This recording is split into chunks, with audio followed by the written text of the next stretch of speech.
can't speak until I see a picture. Great, thank you. The painting that you see on the screen is by Vincent van Gogh, and it's entitled The Painter on the Road to Tarascon. It was painted in Arles in the south of France, coincidentally the same year as the Satie music, 1888. And it shows Van Gogh laden down with his easel, brushes and paints as he sets out to paint in the countryside around Arles. Behind him are the vivid green grass and yellow cornfields, and between two trees we see the distant town of Tarascon. We can actually feel the heat of the day in the picture through its vibrant colours and the long dark shadow cast by the figure on the road. He's wearing rough blue workman's clothes and, quite sensibly, a straw hat.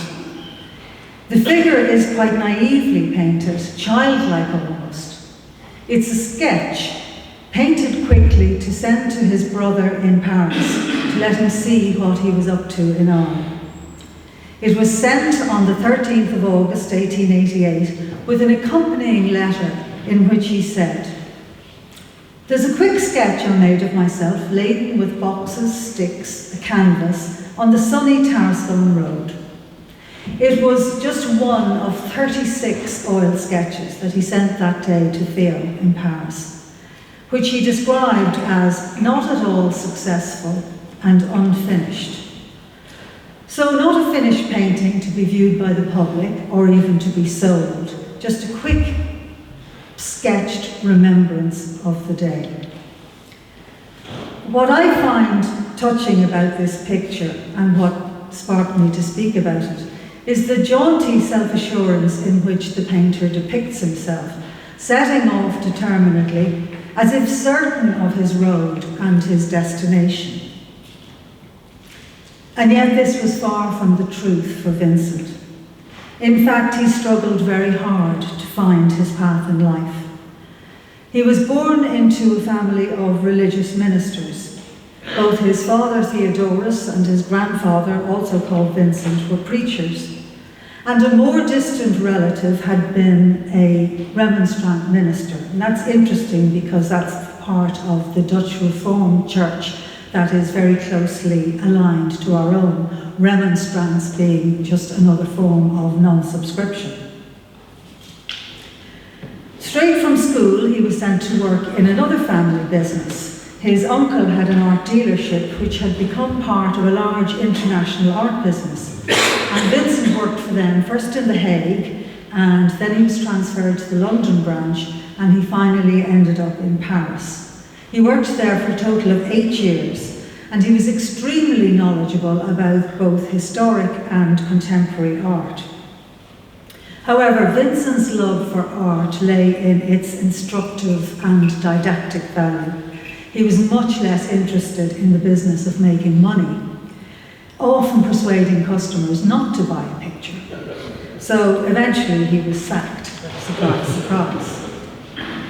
Looking for another road in life, he returned to England as an auxiliary teacher and preacher in a boys' boarding school, where he also ventured out into the poorer parts of the community as a missionary.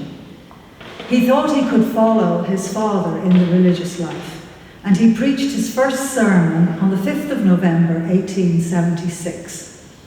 He began with the words, "We are pilgrims on the earth and strangers.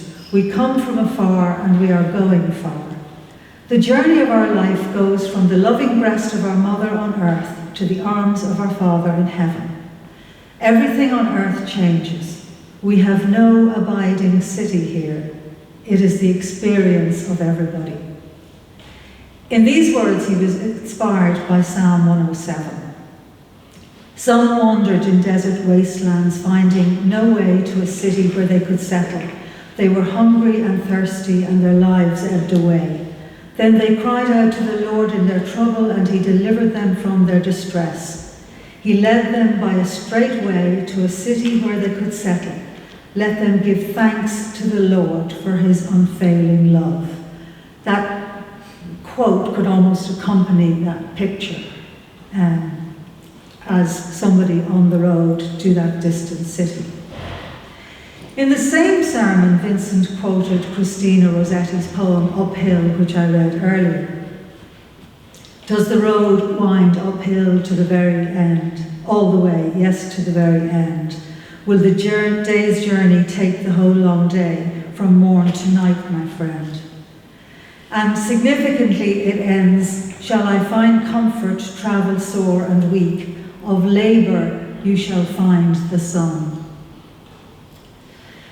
Both in the art and the literature which he admired, Vincent always looked for what he called in French quelque chose là-haut, which translates as something up there. And in this, being a religious person, he was clearly referring to the presence of God, but he was also speaking to the aspiration of the work itself, to some higher meaning and value. After the first of several disastrous romances, which precluded Vincent from ever managing to have a partner on this difficult road through life, which may have mitigated his problems somewhat, he returned to Holland and decided to train for the ministry proper. But despite being fluent in several languages, he struggled to learn Latin and Greek. He failed his exams, and that road seemed closed to him also. But undeterred, he decided to apply for a less academically rigorous calling, and he was accepted for training as an evangelist and missionary in Belgium. He eventually succeeded in getting a post among the coal miners in the very poorest part of the country, a place called the Borinage, and he remained there for 2 years. This venture too was destined to failure, because so determined was he to bring comfort and solace to the poorest of the poor that he became overzealous and fanatical. He became known as the Christ of the coal mines, because he gave of himself and his possessions to the extent of damaging his health and sanity. And this was the first point at which his father thought about him needing to be committed to an asylum. It was at the end of this very painful period that Vincent decided to devote himself to art. He knew about art, of course, from having sold it, and he had always drawn. Images were part of how he expressed himself in letters, and these letters, principally to Theo, of which he left 850, were often illustrated with tiny little sketches and drawings. He had to teach himself how to paint, however, and this he did, sometimes with teachers, but often alone. He worked in Brussels, then in The Hague, and in Drenthe, eventually painting a picture you probably know called The Potato Eaters, which was sort of the masterwork of his learning phase. At last, Vincent had found his true vocation, but in fact his object remained exactly the same: to give help to people on their journey through life.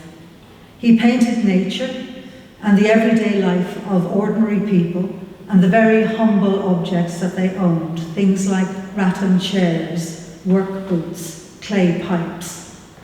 His paintings were a kind of visual Bible. He believed in the power of art to console, and in this, as in his missionary work, he was prepared to give everything, to sacrifice himself utterly.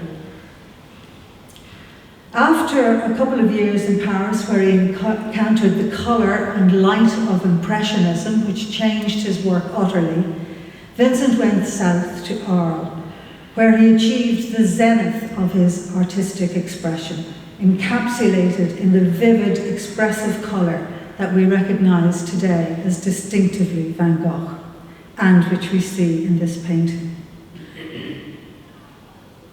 In Arles, he idealistically longed to live in collaboration and work in collaboration with other artists. He painted himself in the guise of a Buddhist monk, imagining a community of artists, as he said, living more or less like monks or hermits, with work as our ruling passion, giving up well-being. It's a very sad fact that all of us mostly remember the tragic end of Vincent's story, the mental collapse, the incarceration finally in an asylum which had been threatened earlier, and eventually his suicide. And these can all be seen as a series of failures. And in fact, this painting, which I don't know if many of you know, perhaps you don't, and don't blame yourself because it no longer exists. The painting was one of the first to enter a public collection in a German museum in 1912. Then in the 1930s it was photographed in colour, which was a very unusual and expensive process at the time.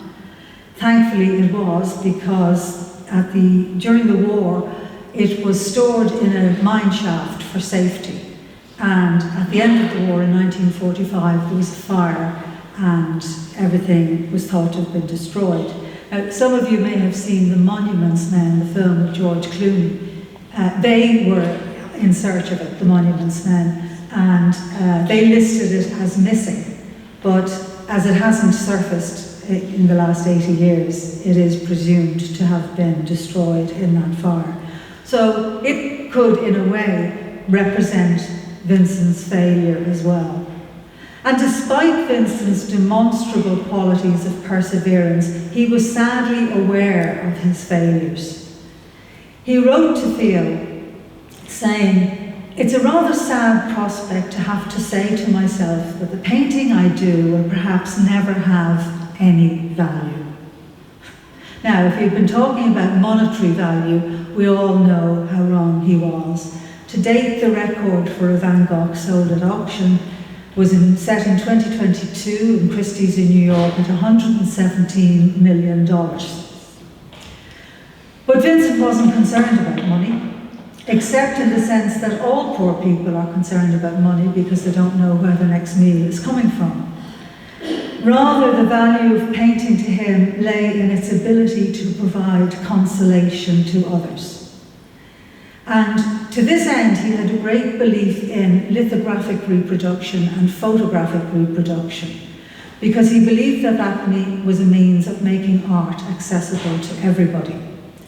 He said, again in a letter to Theo, "No result of my work could please me better than for ordinary working people to hang such prints in their room or workshop." Well, this is where failure becomes success, long after the death of a person. Today, the Van Gogh Museum in Amsterdam has the largest collection of his work in the world, and there are paintings by him in many other museums at all, but I'm only counting one museum. It's visited annually by between 1.5 and 2 million people. And I would bet that most of those people go into the gallery shop and buy a print or a postcard to pin on their wall at home. So I finish by referring back to Christina Rossetti's very wise words, "Of labour you shall find the sun." Thank you.